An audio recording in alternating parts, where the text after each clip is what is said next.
Hello and welcome to the TensorFlow Object Detection API tutorial. In this video, I will walk you through the TensorFlow code to perform object detection in a video. So let's get started. This part is basically you're importing all the libraries. We need a lot of these libraries, for example, NumPy, we need image.io, datetime, and pill, and so on and so forth, and of course matplotlib.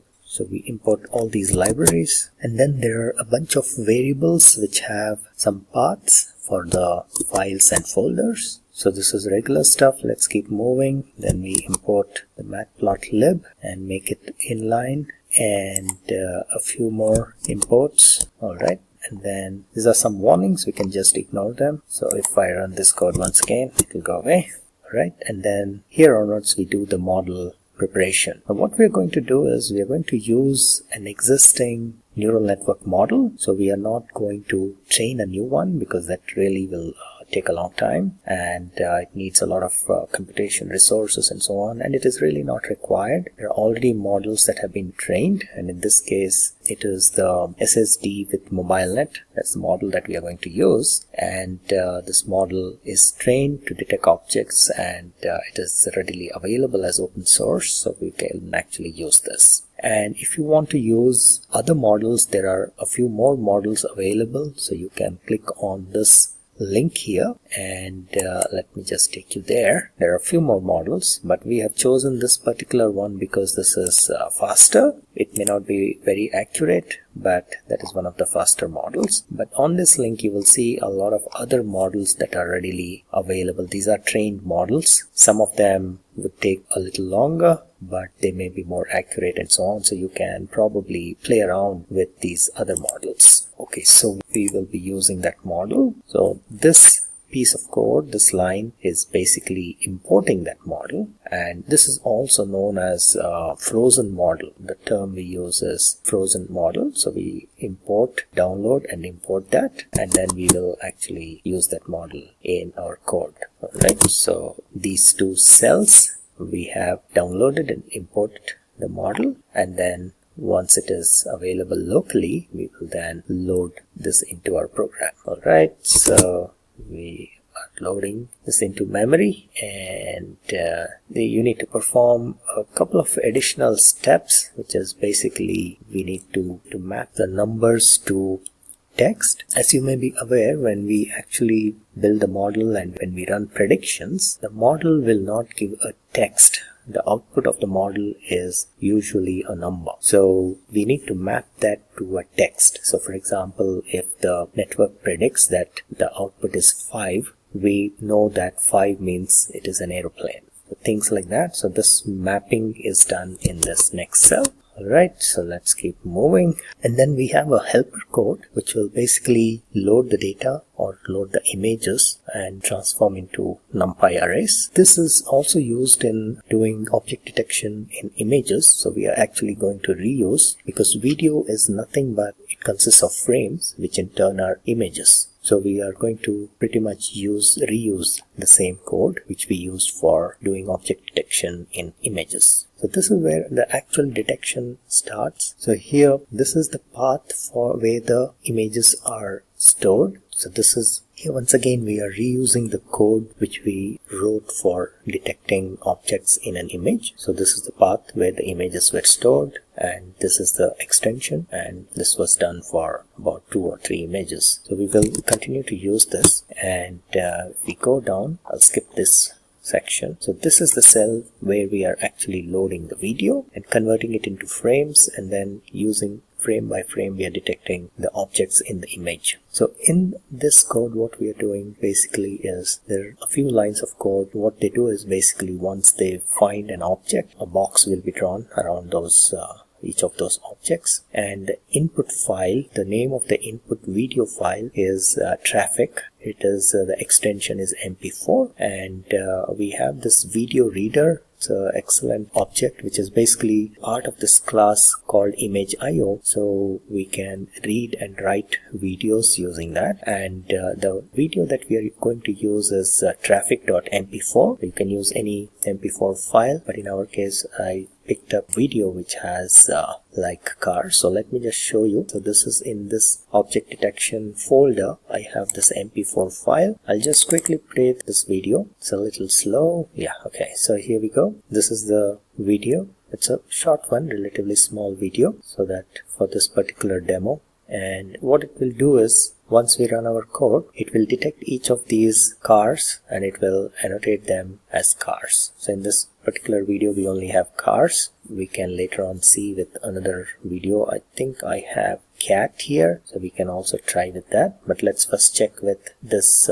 traffic video. So let me go back. So we will be reading this frame by frame, and no, actually we will be reading the video file, but then we will be analyzing it frame by frame, and we will be reading them at 10 frames per second. That is the rate we are mentioning here, and analyzing it and then annotating and then writing it back. So you will see that we will have a video file named something like this, traffic underscore annotated, and we will see the annotated video. So let's go back and run through this piece of code, and then we will come back and see the annotated video. This might take a little while, so I will pause the video after running this particular cell and then come back to show you the results. Alright, so let's go ahead and run it. So it is running now, and it is also important that at the end you close the video writer, so that it is similar to a file pointer. When you open a file, you should also make sure you close it so that it doesn't hog the resources. So it's very similar. So at the end of it, the last piece or last line of code should be video underscore writer dot close. Alright, so I'll pause and then I'll come back.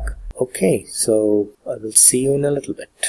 Alright, so now as you can see here, the processing is done. The hourglass has disappeared. That means the video has been processed. So let's go back and check the annotated video. I'll go back to my file manager. So this was the original traffic.mp4, and now you have here traffic underscore annotated mp4. So let's go and run this and see how it looks.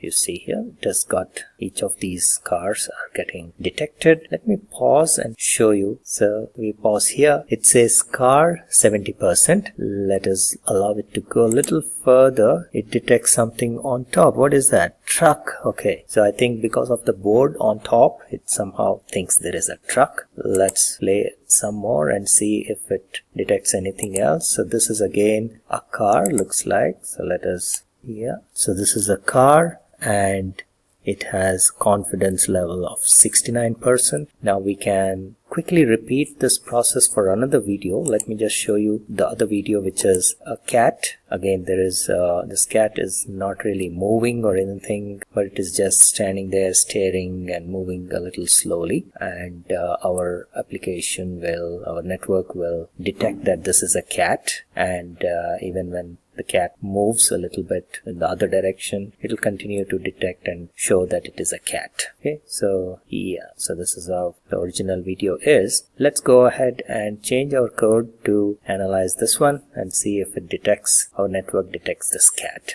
Close this, here we go, and I'll go back to my code. All we need to do is change this traffic to cat. The extension, it will automatically up because it is given here, and then it will run through. So very quickly, once again, what it is doing is this video reader, video underscore reader, has a neat little feature or interface whereby you can say for frame in video underscore reader. So it will basically provide frame by frame. So you're in a loop frame by frame, and then you take that each frame that is given to you, you take it and analyze it as if it is an image, individual image. So that's the way it works. So it is very easy to handle this. Alright, so now let's once again run just this cell. The rest of the stuff remains the same. So I will run this cell again. It will take a little while, so the hourglasses come back. I will pause and then come back in a little while. Alright, so the processing is done. Let's go and check the annotated video. Go here. So we have cat annotated.mp4. Let's play this. Alright, so you can see here it is detecting the cat, and in the beginning you also saw it detected something else here. There looks like it detected one more object. So let's just go back and see what it has detected here. Let's see. Yes, so What is it trying to show here? It's too small, not able to see, but it is trying to detect something. I think it is saying it is a car. I don't know. Alright, okay, so in this video there's pretty much only one object, which is the cat, and let's wait for some time and see if it continues to detect it when the cat turns around and moves as well. Just in a little bit that's going to happen, and we will see. There we go. And in spite of turning the other way, I think our network is able to detect that it is a cat. So let me freeze and then show here. It is actually still continues to detect it as a cat. Alright, so that's pretty much it. I think that's the only object that it detects in this particular video. Okay, so close this. So that's pretty much it. Thank you very much for watching this video, and you have a great day. And in case you have any questions, please put them below the video here, and we will be more than happy to get back to you. And make sure you put your email ID so that we can contact you in case you have any questions. Thank you once again. Bye-bye. Hi there, if you like this video, subscribe to the Simplilearn YouTube channel and click here to watch similar videos. To nerd up and get certified, click here.